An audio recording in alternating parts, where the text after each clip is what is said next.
പ്രിയമുള്ളവരെ എല്ലാവർക്കും നമസ്കാരം. മനോമയ ചിന്തകളിലേക്ക് സ്വാഗതം. ഇന്ന് നമ്മൾ മനസ്സിലാക്കുന്ന വിഷയം ഒരു സാമൂഹിക വിഷയം തന്നെയാണ്. എന്തെന്നല്ലേ? മദ്യവും ആരോഗ്യവും. അതെ, ഇന്നൊരുപാട് പ്രത്യേകിച്ച് കേരളത്തിൽ നമ്മൾ കണ്ടിരിക്കുന്ന ഒരു സാമൂഹിക വിപത്താണ് മദ്യം. ഞാനിത് ഈ ഒരു വിഷയം മനോമയ ചിന്തകളിൽ എടുക്കാൻ കാരണം എന്നെ തേടി കൺസൾട്ടേഷൻ വരുന്നതിൽ ബഹുഭൂരിപക്ഷം ആൾക്കാർക്കും ഈ മദ്യത്തിൻ്റെതായ എഫക്റ്റ് സംഭവിച്ച് മാനസികമായ രീതിയിലുള്ള ഇമ്മ്യൂണിറ്റി പവർ നഷ്ടപ്പെട്ടിട്ടാണ്. അത് മുൻപ് പുരുഷന്മാർ മാത്രമായിരുന്നു കൂടുതൽ ഇത് ഉപയോഗിച്ചിരുന്നുവെങ്കിൽ ഇന്ന് കാഷ്വലായിട്ട് ജനറലായിട്ട് സ്ത്രീകളും പലപ്പോഴും പ്രത്യേകിച്ച് സ്റ്റുഡൻസും നിരവധി മദ്യത്തിനൊക്കെ അടിമപ്പെട്ടോ അല്ലെങ്കിൽ കുറേശ്ശെങ്കിലും കൺസ്യൂം ചെയ്യുന്നവരാണ് എന്നുള്ളതാണ്. ഇതിലൂടെ അതിസൂക്ഷ്മ തലത്തിൽ മാനസികാവസ്ഥയും തുടർന്ന് ശാരീരിക അവസ്ഥയും സാമൂഹിക അവസ്ഥയിലൊക്കെ ഒരുപാട് വ്യതിയാനങ്ങൾ സംഭവിച്ചിരിക്കുന്ന പശ്ചാത്തലത്തിലാണ് മദ്യവും ആരോഗ്യവും എന്ന ഈ ഒരു വിഷയം ഇന്ന് നിങ്ങളുടെ മുന്നിൽ നൽകുന്നത്. കാരണം ഇതിനെപ്പറ്റി തിരിച്ചറിവുണ്ടായിട്ടില്ലെങ്കിൽ ഒരുപാട് ഇതുമായിട്ട് ബന്ധ പ്രശ്നങ്ങളുമായിട്ട് നാനാദിക്കിലേക്ക് ഓടിക്കൊണ്ടിരിക്കുന്ന ദാരുണമായ കാഴ്ചയാണ്. അതിലേക്ക് ഒന്ന് കണ്ണു തുറപ്പിക്കുന്നതിന് വേണ്ടിയിട്ടാണ് ഇതിൻ്റെ ചില ശാസ്ത്രീയതയോ അല്ലെങ്കിൽ ആത്മീയ തത്വമോ സയന്റിഫിക്കായിട്ട് ചില കാര്യങ്ങൾ പറയുന്നു. ഈ മദ്യപിക്കുന്നവരെ പല വിഭാഗങ്ങളായിട്ട് തിരിക്കാം. മദ്യപാനം ചെയ്യുന്നവർ ഒന്ന് ഒക്കേഷണലായിട്ട് വല്ലപ്പോഴും ഒരു ടൈം സേക്കിന് വേണ്ടിയിട്ട് ഒരു ആഹ്ലാദം ഒരു ഉന്മാദം ഒക്കെ കിട്ടുന്നതിന് വേണ്ടിയിട്ട് കഴിക്കുന്നതാണ്. അത് ശീലമൊന്നുമല്ല, ഒരു ഇവന്റിലൊക്കെ ഒരു നല്ല പ്ലഷർ കിട്ടുന്നതിന് വേണ്ടിയിട്ട് എൻജോയ് ചെയ്യുന്നതിന് വേണ്ടി അത് വൺസിനെ വർഷത്തിൽ 2-3 പ്രാവശ്യമൊക്കെ ഉപയോഗിക്കുന്നവരുണ്ടാകും. മറ്റൊന്ന് ഒരു ടൈം പീരീഡ് വെച്ചിട്ട് ആഴ്ചയിലൊരിക്കലോ മാസത്തിലോ മാത്രം അത് കഴിക്കുന്നവരുണ്ട്. ഇനി അതല്ല, റെഗുലറായിട്ട് ഇത് ഒരു ജീവിതശൈലിയുടെ ഭാഗമാക്കിയിരിക്കുന്നുണ്ട്. അവർ പറയാറുണ്ട് ചെറിയ അളവിലേ ഞാൻ കഴിക്കാറുള്ളൂ, അല്ലെങ്കിൽ ബിയർ മാത്രമേ കഴിക്കാറുള്ളൂ, അധികം വീര്യം കുറഞ്ഞിട്ടുള്ളത് മാത്രമേ കഴിക്കാറുള്ളൂ. അത് പക്ഷെ എല്ലാ ദിവസവും വേണം. ഇനിയും ചിലരാണെങ്കിൽ ഇത് എപ്പോഴും ഇത് സന്തത സഹചാരിയായിട്ട് കൊണ്ടുവരും. അതൊരു രോഗാവസ്ഥയിലേക്ക് എത്തി പലപ്പോഴും ഡി അഡിക്ഷൻ സെന്ററിലേക്കൊക്കെ കൊണ്ട അവസ്ഥയാണ്. അപ്പൊ ഇതിനെപ്പറ്റിയുള്ള ചിന്തകൾ സദാസമയം ഉണ്ടാവും.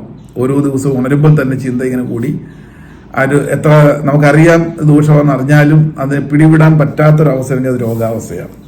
അതിന് ചികിത്സ തന്നെ വേണം. അവരൊരിക്കലും അതിൻ്റെ ചീത്തവശങ്ങളെ പറ്റി പറയില്ല, നല്ല വശങ്ങളെ പറയാറുള്ളൂ. ഇനി മദ്യം കഴിക്കാത്തവർക്കൊക്കെ രോഗങ്ങൾ വരുന്നില്ലേ, ഹാർട്ട് അറ്റാക്ക് വരുന്നില്ലേ, ക്യാൻസർ വരുന്നില്ലേ എന്നൊക്കെ തിരിച്ചു മറിഞ്ഞ് ചോദ്യമൊക്കെ വരാം. അപ്പൊ ഇങ്ങനെ ഒരു സാമൂഹികപരമായ തലത്തിലേക്ക് വ്യാപിച്ചിരിക്കുന്ന ഈ വിഷലിബ്ധമായ സംഭവത്തെ സംബന്ധിച്ച് അറിയാം. ഈ മദ്യപിക്കുന്നവർ സ്ഥിരമായിട്ട് കൊണ്ട് നടക്കുന്നവർ പലതിൻ്റെ തത്വം അറിഞ്ഞല്ല ഇതെല്ലാം കഴിക്കുന്നു. എന്തോ അബദ്ധജനിതമായ രീതിയിലും ഉള്ളിലേക്ക് വിടും. എന്തും ഉപയോഗിച്ചോളൂ, പക്ഷെ അതിൻ്റെ ശാസ്ത്രീയത എന്ന് അറിഞ്ഞു നോക്കൂ. ഈ പറയുന്ന മദ്യം കഴിക്കുമ്പോൾ 2 ഗ്ലാസുകൾ തമ്മിൽ ഒന്ന് കൂട്ടിമുട്ടിക്കുന്ന കണ്ടിട്ടില്ലേ ശൈലിയുടെ ഭാഗത്ത്? എന്തിനാ ക്ലിങ് ഒരു സൗണ്ട്? എന്തിനാണ് ഈ സാധനം ചെയ്യുന്നത്? ഇത് കഴിക്കുന്നവരിപ്പം പലപ്പോഴും എവിടെയാണെങ്കിലും കാണിക്കാറുണ്ടല്ലേ, ആരൊക്കെയോ കാണിക്കുന്നത് നമ്മൾ ചെയ്തു. അതിൻ്റെ അത് അറിഞ്ഞിട്ടങ്ങ് ചെയ്യും. മനസ്സിലാക്കുക, പഞ്ചേന്ദ്രിയങ്ങളെ ഉദ്ദീപിക്കുന്നതാണ് മദ്യത്തിൻ്റെ എഫക്റ്റ്. തൽക്കാലത്തേക്കുള്ള ഒരു പ്ലഷർ, തൽക്കാലത്തേക്ക് കിട്ടുന്ന പ്ലഷർ വീണ്ടും റിപ്പീറ്റ് ചെയ്ത് അത് വിരക്തിയായിട്ട് വരുന്നു. അതിൻ്റെ ദൂഷ്യവശങ്ങളെ പറ്റി ഞാൻ പറയാം. ആദ്യം സ്വല്പം പ്ലഷർ കിട്ടാൻ കാരണം പഞ്ചേന്ദ്രിയങ്ങൾ ഒരേപോലെ ഉദ്ദീപിക്കുന്നു എന്നുള്ളതാണ്. നമ്മുടെ തലച്ചോറിലോട്ട് പോകുന്ന ബ്ലഡ് സർക്കുലേഷനിൽ ഈ സഡേറ്റീവായിട്ടുള്ള കെമിക്കലി ചെല്ലുമ്പോൾ തൽക്കാലത്തേക്ക് മരവിക്കുമ്പോൾ കിട്ടുന്ന ഒരു പ്ലഷറാണ്. അത് പ്ലഷർ എന്ന് പറയാൻ പറ്റില്ല, ഫ്യൂച്ചറിൽ ദാരുണമായ ദുരന്തത്തിലേക്ക് എത്തും. പക്ഷെ അത് ഉദ്ദീപനം എങ്ങനെയാണ് ഉണ്ടാകുന്നത്? ഒന്ന് മദ്യത്തിൽ നിന്ന് കാണുന്ന കാഴ്ച കണ്ണിന് ഒരു ആനന്ദമാണല്ലേ, പഞ്ചേന്ദ്രിയങ്ങളിൽ. പിന്നെ സ്മെല്ല് മൂക്കിന് കിട്ടുന്നുണ്ട് അതിൽ നിന്നുള്ളത്. പിന്നെ ടച്ച് രുചിച്ച് നോക്കുന്നുണ്ട്. അപ്പം ശ്വസിക്കുന്നതായിട്ട് ടച്ച് ആയിക്കോട്ടെ, കാഴ്ചയായിക്കോട്ടെ, രുചിക്കുന്നത്, ഇതെല്ലാം വന്ന് അവസാനം ചെവിക്ക് മാത്രമാണ് ഒന്നും കിട്ടാത്തത്. അപ്പൊ ചെവിക്ക് കിട്ടുന്നതിന് വേണ്ടിയിട്ട് എന്ത് ചെയ്യുന്നു? ആ ഗ്ലാസുകൾ തമ്മിൽ കൂട്ടിമുട്ടി ഒരു ശബ്ദം കേൾക്കും, ക്ലിങ് സൗണ്ട്. അപ്പൊ ചെവിക്ക് ഉള്ളതായി. അപ്പൊ പഞ്ചേന്ദ്രിയങ്ങൾക്ക് വേണ്ടിയിട്ട് എല്ലാം ഉദ്ദീപിക്കുന്നതിന് വേണ്ടിയിട്ടുള്ള സിഗ്നലുകൾ കൊടുത്തുകൊണ്ട് ഇത് അകത്തേക്ക് ചെല്ലുമ്പം മനസ്സിലാക്കുക, നമ്മുടെ ശരീരത്തിന്, ഹ്യൂമൻ ബോഡിക്ക് ഒരു 30 ml പോലും താങ്ങാനുള്ള കഴിവില്ല എന്നുള്ളതാണ്. റിജക്റ്റ് ചെയ്യും. നമ്മൾ പലപ്പോഴും മദ്യത്തിൻ്റെ സ്മെല്ലൊക്കെ ആദ്യ കാലഘട്ടങ്ങളിൽ എടുക്കുന്നവർക്ക് വൊമിറ്റ് ചെയ്യാറുണ്ട്. അപ്പം മറ്റുള്ള കൂട്ടുകാരൊക്കെ പറയുകയും നിനക്ക് ഇത്ര കപ്പാസിറ്റി ഇല്ലേന്ന് ചോദിക്കും. കപ്പാസിറ്റി കൂടുതലുള്ളതുകൊണ്ട് വൊമിറ്റ് ചെയ്യുന്നത്, ബോഡിക്ക് ആവശ്യമില്ലാത്തതിനെ റിജക്റ്റ് ചെയ്യും. ഇത് കുറേശ്ശെ ഫോഴ്സ്ഫുള്ളി നമ്മൾ കൊടുത്ത് പിയർ പ്രഷർ ചുറ്റുപാടുള്ളവരുടെയൊക്കെ പ്രോത്സാഹനമൊക്കെ ആകുമ്പോൾ ചെന്ന് ഇത് നമ്മുടെ പ്രതിരോധ ശക്തി നഷ്ടപ്പെടുന്നതാണ് വൊമിറ്റ് ചെയ്യാത്തത്. ചിലർ പറയാൻ ഞാൻ അര കുപ്പി കുടിച്ചിട്ടും ആണെങ്കിലില്ല, ഒരു കുപ്പി മുഴുവൻ കുടിച്ചിട്ടും ചലിക്കുന്നില്ല, അതാണ് എൻ്റെ കപ്പാസിറ്റി എന്ന് പറയും. സത്യത്തിൽ അത് വിട്ടിത്തരമാണ്. ഇവരുടെ പ്രതിരോധ ശക്തി എല്ലാം അടിച്ചു പോയി എന്നുള്ളതാണ്.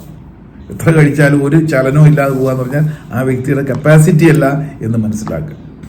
പലപ്പോഴും വീഡിയോസിലൊക്കെ ഇപ്പോൾ കാലഘട്ടത്തിൽ കാണാം, പെൺകുട്ടികൾ തന്നെ കൂട്ടത്തോടിരുന്ന് കുടിച്ചിട്ട് പറയാറുണ്ട്, ഞാൻ 2 കുപ്പി ബിയർ കഴിച്ചു, എന്നിട്ട് വൈനും കഴിച്ചു, എന്നിട്ട് എനിക്കൊരു കുഴപ്പമില്ല. കാരണം ഇവരുടെ ഇമ്മ്യൂണി സിസ്റ്റം എല്ലാം പോയി കിടക്കുകയാണ്. അപ്പം ഈ തലത്തിൽ നമ്മളതിനെ മനസ്സിലാക്കുക. നമ്മളെല്ലാം ഇത്രയും നാളും ധരിച്ചിരുന്നൊക്കെ നേരെ തിരിച്ചാണ് എന്ന് സ്ഥിരം മദ്യപിക്കുന്നവരെന്ന് ഓർക്കുക. മറ്റൊന്ന്, ഇതിനെ വിഷമാണെന്ന് വ്യക്തമായ രീതിയിൽ ചുമന്ന മഷിയിൽ അടിച്ചു വെച്ചിട്ടുണ്ട്, പ്രിന്റ് ചെയ്തിട്ടുണ്ട്. Alcohol consumption is injurious to health. കൂടാതെ മലയാളത്തിലും എഴുതിയിട്ടുണ്ട്, മദ്യപാനം ആരോഗ്യത്തിന് ഹാനികരം. ഇത് വായിച്ചു നോക്കിയിട്ടാണ് കുപ്പിയുടെ അടപ്പ് പൊട്ടിച്ചു കുടിക്കുന്നത്. ലോകത്തിൽ ഇത് വിഷമാണ് എന്ന് എഴുതി വെച്ചിട്ടും അത് കണ്ടിട്ട് പൊട്ടിച്ചു കുടിക്കുന്ന ഏക സംസ്ഥാനം അല്ലെങ്കിൽ ഏക പ്രദേശം ഒരുപക്ഷെ കേരളമായിരിക്കും. എന്നാൽ വിദേശത്ത് നിന്ന് വരുന്ന ബോട്ടിലുകൾ ശ്രദ്ധിച്ചറിയാൻ പറ്റും, ഇങ്ങനൊരു വാണിംഗ് കൊടുത്തിട്ടില്ല. കാരണം അത് നല്ലതാണെന്നല്ല, അതിനകത്ത് വിഷമില്ല എന്നർത്ഥം. വിദേശ മദ്യം എന്നാണ്. അങ്ങനെ വിദേശ മദ്യക്കുപ്പികളിൽ alcohol consumption injuries to health എന്ന് പ്രിന്റ് ചെയ്തിട്ടുണ്ടെങ്കിൽ ആ ഡിസ്റ്റിലറി ഉടമ ജയിലിൽ പോകും. ഇവിടെ എങ്ങനെയാണ്? ഇവിടെ ഇതൊക്കെ ശരിക്കും പറയാൻ വിദേശ മദ്യം എന്ന് പറഞ്ഞ് കിട്ടുന്നത് ഒന്നും വിദേശത്ത് ഉണ്ടാക്കുന്നതല്ലോ. എത്ര വൈവിധ്യമാണെന്ന് നോക്കിക്കോളൂ. വിദേശ മദ്യം അല്ലെങ്കിൽ ഫോറിൻ ലിക്വർ എന്നാണ് പറയുന്നത്. ഇതൊന്നും വിദേശത്ത് ഉണ്ടാക്കുന്നതല്ല, നമ്മുടെ നാട്ടിൽ തന്നെ ഉണ്ടാക്കുന്ന ശരിക്കും സ്പിരിറ്റ് കണ്ടന്റ് കൂടുതലുള്ള കളറ് ചേർത്ത് വരുന്ന സംഭവമെല്ലാം നമ്മുടെ ശരീരത്തിന്റെ ഓർഗൻസിനെ എല്ലാം പൊട്ടിച്ച് ദ്രവിപ്പിച്ച് കളയുകയാണ്. ഇതെങ്ങനെയാണ് നമ്മുടെ നാട്ടിൽ വന്നത്? വിദേശികൾ കൊണ്ടുവന്നു. അവർക്കത് ആവശ്യമാണ്. കാരണം എന്താണ്? അവരുടെ ഇമ്മ്യൂൺ സിസ്റ്റത്തിന് ദഹന പ്രക്രിയയ്ക്ക് സ്വല്പം പുറമേ നിന്ന് ആഡ് ചെയ്യണം. നമുക്കതിന് ആവശ്യമില്ല, പ്രത്യേകിച്ച് നമുക്ക് രാജ്യങ്ങളിലൊക്കെ ഉള്ളവരാകുമ്പോൾ. അപ്പം അതുകൊണ്ടാണ് നല്ല ഒരു മെഡിസിൻ പോലെ അവർ കുറച്ചളവ് ഉപയോഗിക്കാറുള്ളൂ. ഒരു ഗ്ലാസ് ഉണ്ടെങ്കിൽ ഗ്ലാസ്സിന് താഴെ സ്വല്പം എടുക്കും, 30 ml എടുക്കും, പിന്നെ വെള്ളം നിറച്ചൊഴിച്ചിട്ടാണ് കുറേശ്ശെ 1.5 മണിക്കൂർ കൊണ്ട് സിപ്പ് ചെയ്താൽ കുടിക്കുന്നത്. ഇവിടെ നമ്മൾ എന്തൊക്കെയോ പോയി കണ്ടിട്ട് വന്നിട്ട് ഒരു ഗ്ലാസ് എടുത്തു, അതിനകത്ത് നിറച്ച് മദ്യം ഒഴിച്ചു, അതിൻ്റെ മുകളിൽ സ്വല്പം വെള്ളം ഒഴിച്ചു, ഒറ്റ ഇറക്കാം, കത്തിച്ച് കളയുക. ഇപ്പം എന്തൊക്കെയോ നമ്മൾ അന്ധമായിട്ട് അഡോപ്റ്റ് ചെയ്തിട്ട് ചെയ്യുന്ന ഒരു പരിപാടിയാണ്. ഇനിയും പണ്ട് വിദേശികളാണ് നമ്മളിവിടെ ഭരിച്ചിരുന്നത്. അവരിങ്ങനെ സഞ്ചരിക്കുന്ന വഴികളിൽ പ്രധാന ഹോട്ടലുകളിലൊക്കെ ഈ സാധനം കൊണ്ട് വെച്ചേക്കും. കാരണം അവരുടെ രാജ്യക്കാർ വരുമ്പോൾ അറിയുന്നതിന് വേണ്ടിയിട്ടാണ്. അതിനതിൻ്റെ ഫ്രണ്ടിലൊരു ബോർഡ് തൂക്കിയേക്കാൻ പറഞ്ഞു. എന്താണെന്നറിയാമോ? ബ്രിട്ടീഷ് ആൽക്കഹോളിക് റെസ്റ്റോറൻറ്റ് എന്ന്. അതാണ് BAR. പക്ഷേ പിന്നീട് ലോപിച്ച് സർക്കാർ നമ്മുടെ ഇവിടെ വ്യാപകമായിട്ട് ഉൽപ്പാദിപ്പിക്കാൻ തുടങ്ങി. അങ്ങനെ വിദേശ മദ്യം എന്ന് പറഞ്ഞ് കളർ ചേർത്ത് വെച്ചിട്ട് അതിനൊരു ഫുൾ ഫോമിന് മാറ്റം വരുത്തിയെന്ന് മാത്രം. ബിവറേജസ് ആൽക്കഹോളിക് റെസ്റ്റോറൻ്റായി. ഇതൊന്നും അറിയാതെ നമ്മൾ വെച്ച് തട്ടുന്നുണ്ട്. അപ്പം വിദേശികൾ കൊണ്ടുവന്നിട്ടുണ്ടെങ്കിൽ തീർച്ചയായിട്ടും അതിന് കാരണമുണ്ടായിരുന്നു, അവർക്കത് ആവശ്യമായിരുന്നു. പക്ഷെ അവർ കഴിക്കുന്നതിനും അതിൻ്റെതായ രീതിയിലാണ്. ഇവിടെ എല്ലാം ഘടകവിരുദ്ധമായിട്ട് അന്ധമായ രീതിയിൽ നമ്മൾ കഴിക്കുന്നതിലൂടെ അത് സ്ഥിര ജീവിതത്തിന്റെ ഭാഗമാക്കുമ്പോൾ എന്തൊക്കെയാണ് സംഭവിക്കുന്ന ഒരു വ്യക്തി? ഒന്ന്, ശാരീരികമായ ഭാരം കുറയുന്നു, വെയിറ്റ് ലോസ് ഉണ്ടാകുന്നു. സ്ഥിരമായിട്ട് മദ്യപിക്കുന്നവർ കണ്ടാൽ അറിയാൻ സാധിക്കും, അങ്ങ് എത്രയും പെട്ടെന്ന് വാർദ്ധക്യത്തിലേക്ക് എത്തുകയാണ്. ശരീരത്തിന്റെ ഭാരം കുറവുന്നു, ഇമ്മ്യൂൺ സിസ്റ്റം തകരാറിലാകും, മാനസികവും ശാരീരികവുമായിട്ടുള്ള പ്രതിരോധ ശക്തി നഷ്ടപ്പെടുകയാണ്. പിന്നെ പ്ലഷർ എന്ന് പറയുന്ന സംഭവം പിന്നീട് ഇല്ലാതാകും. ആദ്യം പ്ലഷറിന് വേണ്ടിയിട്ടാണ് ചെയ്യുന്നത്, ഒന്നിനൊരു സന്തോഷം കിട്ടാതെ വരിക. ശാരീരികമായ ആഹാരക്രമം അല്ലെങ്കിൽ അത് നഷ്ടമാകുന്നു, ഭക്ഷണത്തോടുള്ള വിരക്തി വരുന്നു, മാനസികമായ സമ്മർദ്ദം, പിരിമുറുക്കം കൂടുന്നു, ബുദ്ധി ശൂന്യത. ഇവരെപ്പോഴും ബുദ്ധി ഇല്ലാതെ പ്രവർത്തിക്കുകയുള്ളൂ, എന്നാൽ എല്ലാത്തിനും കയറി ചലഞ്ച് ചെയ്യും, എല്ലാത്തിനും കയറി തർക്കിക്കും. അങ്ങനെ റിലേഷൻഷിപ്പ് എല്ലാം ബ്രേക്ക് ആകുന്നു, സെൽഫ് എസ്റ്റീം നഷ്ടപ്പെടുന്നു, സ്വയം ഒരു അവബോധമില്ലായ്മ അല്ലെങ്കിൽ ഒരു ആത്മനിന്ദ എന്ന് പറയുന്നത് പിന്നീടാകുന്നു. അപ്പോൾ അവർക്ക് ആരെന്ത് പറഞ്ഞാലും ഒരു പ്രശ്നമില്ല, എവിടെയും കിടന്നുറങ്ങും, ആരോടും എന്തും പറയുന്ന ഒരു അവസ്ഥയിലേക്ക്, ഒരു സൈക്കിക് അവസ്ഥയിലേക്ക് മാറുകയാണ് ചെയ്യുക. മറ്റെന്താ? ഓർമ്മശക്തി കുറയുന്നു. വളരെ ആദ്യം വരുന്ന ഓർമ്മശക്തിയാണ് ബാധിക്കുക. പല കാര്യത്തിൽ ഓർമ്മക്കുറവ് സംഭവിക്കുന്നു. പിന്നെ പലപ്പോഴും ഇവർക്ക് കരൾ സംബന്ധമായ രോഗങ്ങൾ ഉണ്ടാകുന്നു. ഇങ്ങനെ ഓരോരോ നിരവധിയായ എണ്ണിയാൽ തീരാത്ത പ്രശ്നങ്ങൾ ഗ്രാജ്വലി സംഭവിച്ചുകൊണ്ടിരിക്കുക. ഇനിയും ലാസ്റ്റ് മൊമെന്റിൽ ശരീരത്തിൽ ഭക്ഷണം പോലും എടുക്കാൻ പറ്റാതെ വൊമിറ്റിങ്ങിലോട്ട് എത്തുന്ന സമയത്ത് ഒരു ഹോസ്പിറ്റലിലേക്ക് ചെല്ലുമ്പോൾ ഡോക്ടർ പറയുകയാണ്, ഇനി ഒരു തുള്ളിയെങ്കിലും മദ്യം അകത്ത് പോയാൽ നിങ്ങൾ മരിച്ചു പോകുന്നു, ഞാൻ സെക്കൻഡിൽ സ്റ്റോപ്പ് ചെയ്യും. അപ്പോഴത്തേക്ക് എന്ത് സംഭവിക്കും? കാലങ്ങൾ കഴിഞ്ഞിട്ടുണ്ടാവും. ഒരു മദ്യപാനി അയാളെ മാത്രമല്ല നശിപ്പിക്കുന്നത്, അയാൾക്ക് ചുറ്റുമുള്ള കുടുംബത്തെയും സമൂഹത്തെയും കൂടി ഇല്ലാതാക്കണം.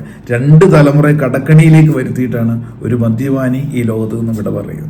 അപ്പോൾ എപ്പോഴും ഓർക്കുക, ഞെട്ടിക്കുന്ന രീതിയിൽ ഇടയ്ക്കിടയ്ക്ക് ഓർക്കുക, നമ്മൾ ഗ്രാജുവലായിട്ട് വിഴുങ്ങിക്കൊണ്ടിരിക്കുന്ന ഒരു സർപ്പത്തിന്റെ വായിലിരിക്കുന്നത് പോലെയാണ് ഓരോ മദ്യപാനികളും. പക്ഷെ സർക്കാരുകളോ മറ്റുള്ള സംവിധാനങ്ങളൊന്നും അതിന് കൂടുതൽ പറയും, സ്റ്റാറ്റ്യൂച്ച് വാണിംഗ് പോലെ, പക്ഷെ അവരിങ്ങനെ അതെല്ലാം പ്രോത്സാഹിപ്പിച്ചുകൊണ്ടേയിരിക്കും. ബാറിൽ നിന്ന് മദ്യം കഴിച്ചു എന്ന് പറഞ്ഞ് നിരവധി ബാറുകളൊക്കെ തുറക്കും, ഇതെല്ലാം കൊടുക്കും. അതിനുശേഷം റോഡിലോട്ട് വണ്ടി ഓടിച്ചുകൊണ്ട് പോയി പിടിക്കുകയും ചെയ്യും, അതിന് വേറെ ഫൈൻ. ചുരുക്കം പറഞ്ഞാൽ സാമ്പത്തിക നഷ്ടം, മാനഹാനി, അങ്ങനെ സ്വയം സെൽഫ് എസ്റ്റീം നഷ്ടപ്പെടുന്നു. ഇതിനെല്ലാം കുറച്ചങ്ങോട്ട് ഒരു അഡിക്ഷനോട്ട് വന്നു കഴിഞ്ഞാൽ പെട്ടെന്ന് നമുക്ക് നിർത്താനും പറ്റില്ല. അതുകൊണ്ട് precaution is better than cure. 1 മാസം നിങ്ങൾ മദ്യം ഉപേക്ഷിച്ച് കഴിഞ്ഞാൽ നേരത്തെ പറഞ്ഞതിൻ്റെ എല്ലാം നേരെ ഇരട്ടി ഫലം കിട്ടുന്നു. എന്താണെന്നറിയാമോ? ശരീരത്തിന് ഭാരം കൂടുന്നു, സന്തോഷം കിട്ടുന്നു, റിലേഷൻഷിപ്പ് ബിൽഡപ്പ് ചെയ്യാൻ സാധിക്കുന്നു, ഇമ്മ്യൂണിറ്റി പവർ കൂടുന്നു, അങ്ങനെ ബുദ്ധി നല്ലോണം തെളിയുന്നു. ഈ ബുദ്ധി നല്ലോണം തെളിയാതെ ഒരു പരിവർത്തനത്തിനായിട്ട് എവിടെ പോയിട്ടും കാര്യമില്ല, ഒരു കൗൺസിലിങ്ങിന് പോയിട്ടും കാര്യമില്ല. അപ്പോൾ ആദ്യം തന്നെ വരാതിരിക്കാനോ ശീലമാക്കിയിട്ടില്ലാത്തവർ അത് ഉപയോഗിക്കാതിരിക്കുകയോ ചെയ്യുന്നതിലൂടെ തീർച്ചയായിട്ടും നല്ല ആരോഗ്യകരമായ മനസ്സും ശരീരവും നമുക്ക് സൃഷ്ടിക്കാൻ സാധിക്കുന്നു എന്നുള്ളതാണ്. ചിന്തയ്ക്ക് വിട്ടുകൊണ്ട് ഇന്നത്തേക്ക് നിർത്തട്ടെ. നന്ദി, നമസ്കാരം.